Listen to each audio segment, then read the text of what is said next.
अस्सलाम वालेकुम एवरीवन। उम्मीद है आप सब लोग खैरियत से होंगे and welcome back to our weekly session. आज हमारे साथ जो है वो जो गेस्ट मौजूद हैं, ही इज़ मुफीज अजीज। उनके हवाले से मैं बताती चलूँ हूँ कि he is software engineer, entrepreneur, और उसके साथ ही साथ he is the CEO of the Stockify company. जी हाँ, ये पहले भी हमारे जो है वो चैनल पे आ चुके हैं, तो आइए ने वेलकम करते हैं। अस्सलाम वालेकुम सर।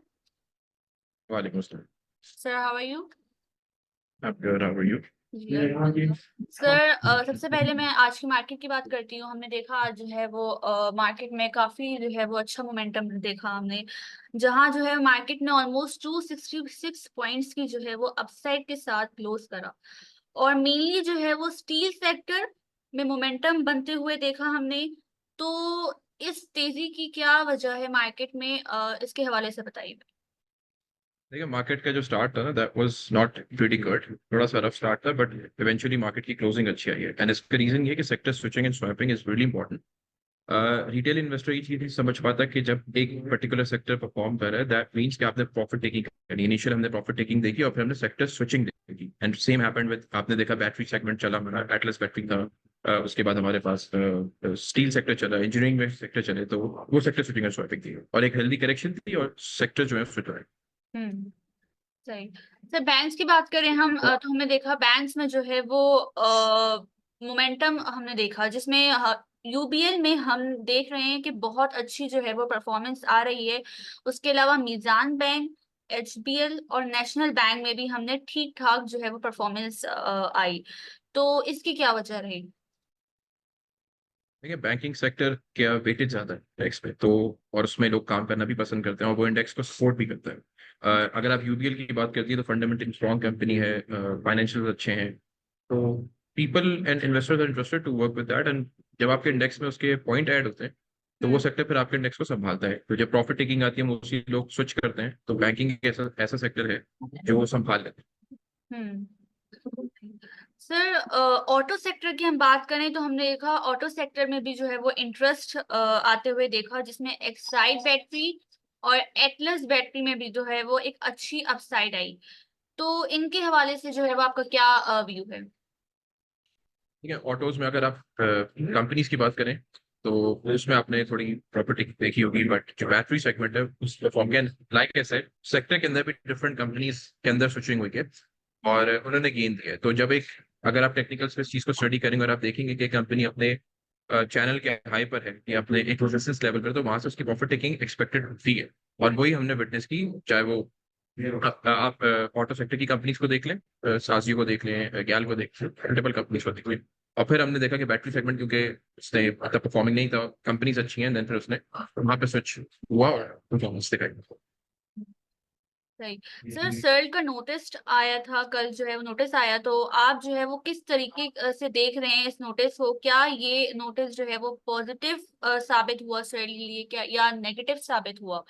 तो क्या जो है वो, और इसके अलावा क्या स्ट्रेटेजी अब होनी चाहिए इन्वेस्टर्स या ट्रेडर्स की, दोनों के हवाले से बताइएगा कि क्या स्ट्रेटेजी सर्ल में होनी चाहिए? देखिए सर्ल का जो नोटिस आया था, जो मटेरियल इन्फॉर्मेशन जो उन्होंने अनाउंसमेंट की थी उसमें जो वो कंपनी को एक तरीके से लिक्विडेट कर रहे हैं या उसको हटा रहे हैं, बेसिकली कि उनका डेट बेहतर होगा, बट पीपल जब एक मटेरियल इन्फॉर्मेशन आती है तो वो उसको उस तरह गेज नहीं कर पाते। पर एक ऐसी चीज आती है कि आप कोई चीज बेच रहे हैं, ऑल दो कंपनी को एक वन टाइम गेन मिल जाएगा, कंपनी की ईपीएस भी बेहतर हो जाएगी, कंपनी के ऊपर डेट के मसले क्लियर होंगे, लेकिन इन्वेस्टर ने उसको शायद उस तरह नहीं समझा, लेकिन कंपनी फिर भी लोअर लॉक के करीब तो नहीं गई, कंपनी फिर भी स्टेबल हो गई थी। और अगर आप इसको टेक्निकल पे देखें तो वो ऑलरेडी अपने हाई पर था। तो अगर आप ट्रेडर्स की बात करती हैं जिस जो ट्रेडिंग कर रहे हैं, तो उसको मटेरियल इन्फॉर्मेशन से ज्यादा अपने टेक्निकल चार्ट्स को फॉलो करना चाहिए। हम्म। अगर टेक्निकल चार्ट्स पे चीज बड़ी एविडेंट हो रही है कि कंपनी अपने अपने रेजिस्टेंस लेवल पर है और वहां से उसने नीचे आना है, तो उससे बेहतर ये होता है कि आपने वहां से एग्जिट करनी है, रिगार्डलेस कि उसकी मटेरियल इन्फॉर्मेशन आ रही है या नहीं आ हम्म। रही। सही। सर, इसके अलावा जो है वो मैं हम उसके बारे में बात करते हैं, जो ये मोहम्मद बिन सलमान का जो ये दौरा था, ये जो मुलतवी हो गया, मुलतवी हो गया, इसके हवाले से बताएं कि क्यों मुलतवी हुआ? और ये जो अब मुलतवी हो गया, क्योंकि एक बड़ी इन्वेस्टमेंट जो है वो ये पाकिस्तान में आ रही थी, एक काफी जो है वो बड़े क्राइसिस में जो है वो पाकिस्तान निकलने वाला था, लेकिन अब ये मुलतवी हो गया। तो अब इसकी क्या वजह है और अब क्या नेगेटिव इम्पैक्ट पड़ेगा पाकिस्तान पे अब?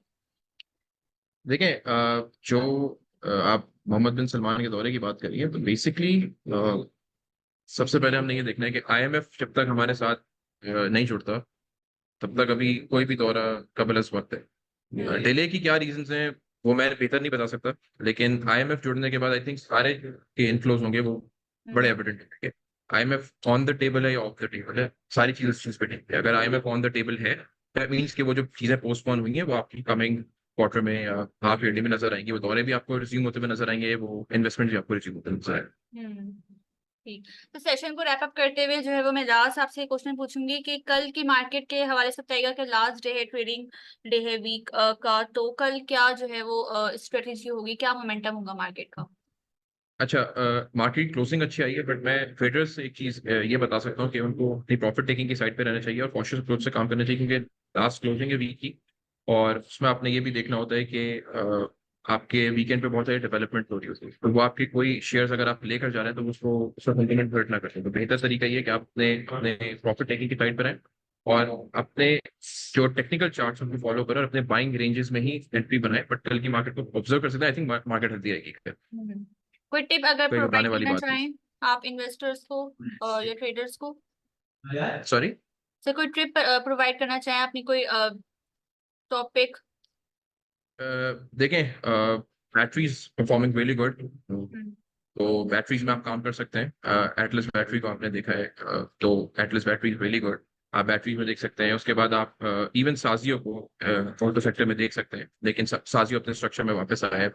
तो जो कंपनीज आपको फंडामेंटली अच्छी नजर आ रही हैं और अपने चैनल और स्ट्रक्चर को फॉलो करिए, आप उनमें काम करें।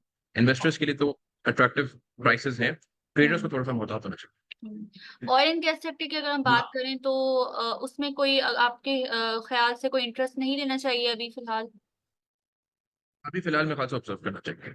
सही। चलिए, thank you so much sir. आपने जो है वो अपना कीमती वक्त दिया, और जो है वो आगे आने वाले सेशंस में जो है वो आप पे इनवाइट करेंगे। अपना ख्याल रखिएगा। अल्लाह हाफ़िज़।